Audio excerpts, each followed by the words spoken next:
झांसी के रहने वाले इस शख्स के साथ शादी के नाम पर जो कांड हुआ, उसने सिर्फ उस शख्स को ही नहीं बल्कि पूरे झांसी को झंझोक कर रख दिया। शादी तो हुई लेकिन दुल्हन ना मिली, मिला तो बस बहुत बड़ा धोखा। साइबर कैफे में काम करने वाले शैलेंद्र को ये नहीं पता था कि जिस खूबसूरत लड़की के साथ वो जिंदगी बिताने के सपने देख रहा था, उसके साथ वो कुछ पल भी नहीं बिता पाएगा और ये लड़की उसे उम्र भर का धोखा देकर चली जाए। नमस्कार दर्शकों, मैं कनक मिश्रा, आप सब देख रहे हैं इंडिया लाइव। दरअसल ये पूरा मामला झांसी के सीपरी बाजार इलाके का है, जहां शिकायत लेकर भटक रहे इस शख्स ने अपना नाम शैलेंद्र सन्योरिया बताया। उसके हाथों में विवाह सम्मेलन का सर्टिफिकेट है, जिसमें एक और उसकी तस्वीर तो दूसरी और उसकी दुल्हन की तस्वीर लगी हुई है। हुआ यूं कि बाबीन थाने में खैलार इलाके में रहने वाले शैलेंद्र की शादी मसीहागंज में रहने वाली एक लड़की से तय हुई थी। लड़की के परिवार की आर्थिक स्थिति कमजोर होने के कारण उन्होंने ये तय किया कि मुख्यमंत्री विवाह सम्मेलन में शादी दोनों की कराई जाएगी, जिससे उसे आर्थिक मदद मिल जाए। शैलेंद्र का परिवार इस पर तैयार हो गया। 19 फरवरी को आयोजित हुए विवाह सम्मेलन में दोनों की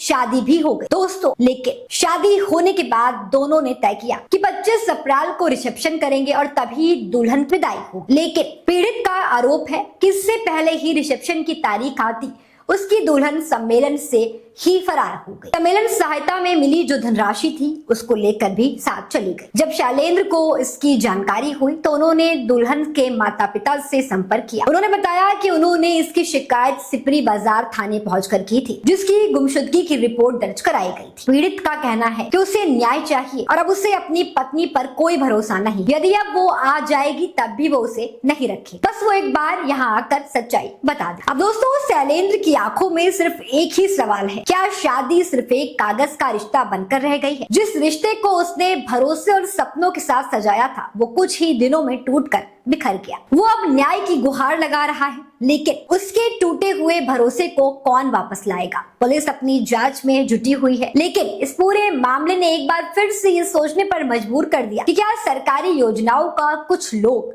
गलत फायदा उठा रहे हैं। झांसी का ये मामला सिर्फ एक व्यक्ति की कहानी नहीं है, बल्कि एक ऐसी सच्चाई है जो समाज के सामने कई बड़े सवाल खड़े करती है। क्या शैलेंद्र को इंसाफ मिलेगा या ये मामला भी वक्त के साथ कहीं दब कर रह जाएगा? इस पूरे घटनाक्रम पर आपकी क्या राय है, हमें कमेंट में जरूर बताइएगा और यूपी की तमाम अपडेट्स जानने के लिए देखते रहिएगा द इंडिया लाइव।